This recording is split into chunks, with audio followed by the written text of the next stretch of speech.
Okay, so we have our BC sample test. You're looking at number 4. And they give us a derivative here, dy dx is equal to x plus 3 e to the negative 2y. And the question here says, which of the following is a possible expression for y? So which of the following is a possible expression for y?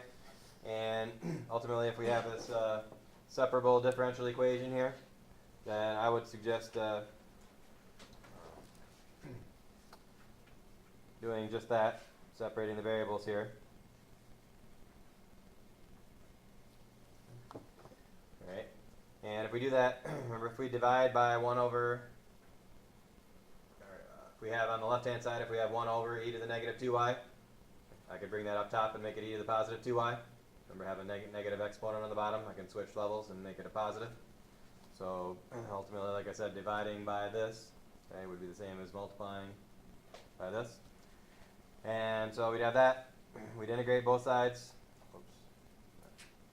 So integrating both sides, we'd have x squared plus 3x plus c over here. And on this side, we'd have 1/2 e to the 2y. Okay, they did not give us a value here to find c. They didn't give us an initial value. So if we're going to solve for y here, we would multiply by 2 first. We'd get 2x squared plus 6x plus c. Alright. And then from there, we get natural log both sides. If we natural log both sides, we'll be left with 2y over here. We get an ln of 2x squared plus 6x. Plus 5, or plus c, that is.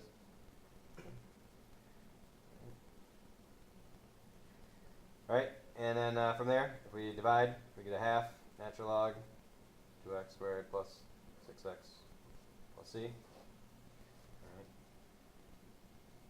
Alright, and we end up with something of that format, which ultimately, if you look at the choices that we have here, okay, which choice, the only choice that even is reasonable is A, because we have our 1/2 out here. The 1/2 should definitely be out front. We would have had our whatever we found for C in here. Had we found C, we would have taken the natural log of all 3 parts here, the natural log of the whole argument, to get that E by itself. Alright, and so if we had done that, we would have that whole thing in parentheses. If you look at choice C, okay, that has the C on the outside of that parentheses. That C would have to be in the inside of the parentheses, no matter whether we found it or not, whether we solved for it or not. Same thing with D. We know that that D is not an option. Same thing with E.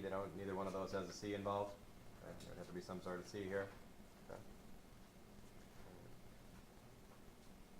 Okay. Questions on number 4?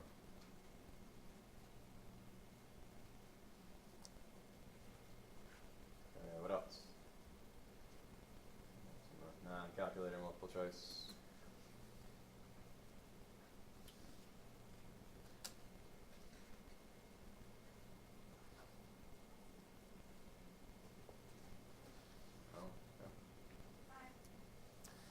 Yeah, number 5, we have a piecewise function defined as a line and square root, x less than 3, x greater than 3. And the integral here is from 0 to 8 of f of x dx. So if we broke that up into 0 to 3 of our 2x minus 5 function, because we're going from 0 to 3, we're on the linear part of this. Okay. So if we did our antiderivative, x squared minus 5x, 0 to 3, putting a 3 in would give us 9 minus 15 would be negative 6. So negative 6 would be the result there. And if we went from 3 to 8 of our square root function,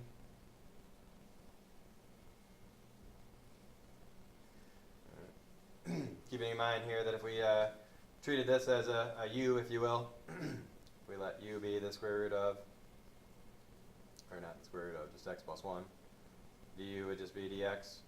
So we can treat it as the square root of u du, straight up. No chain rule issue here because the derivative of the x plus 1 is just 1. And if I anti-differentiate u to the 1/2, that'd be u to the 3/2 over 3/2.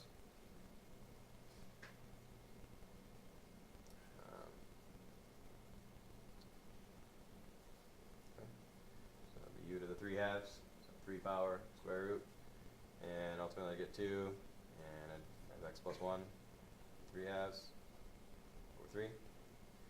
And we're doing that from, I don't know why I put that number on there. It should be from 3 to 8-ish. So from 3 to 8, we're doing that on. And if we calculate here, 8 in here is going to give us a 9, which is convenient. Because 9 square root is 3. 3 squared is 27. Or 3 cubed is 27, I should say. Times 2 is 54. So we have 54 thirds, which turns out to be 18. And if we put a 3 in there, we're going to get 4 in here. 4 squared is 2. And 2 cubed is 8. 8 times 2 is 16, so we get 16 thirds here. So our integral there would be negative, it's actually positive, so this would be 54 thirds minus 16 thirds. So 54 thirds minus 16 thirds would be 38 thirds.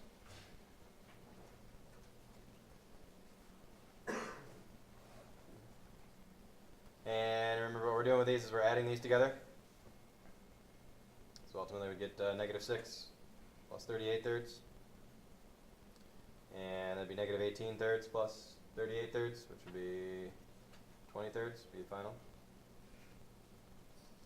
Should be choice E.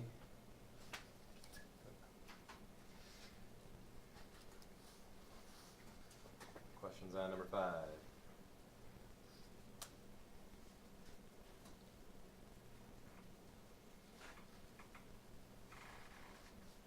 What else? Calculator multiple choice, or non-calculator multiple choice.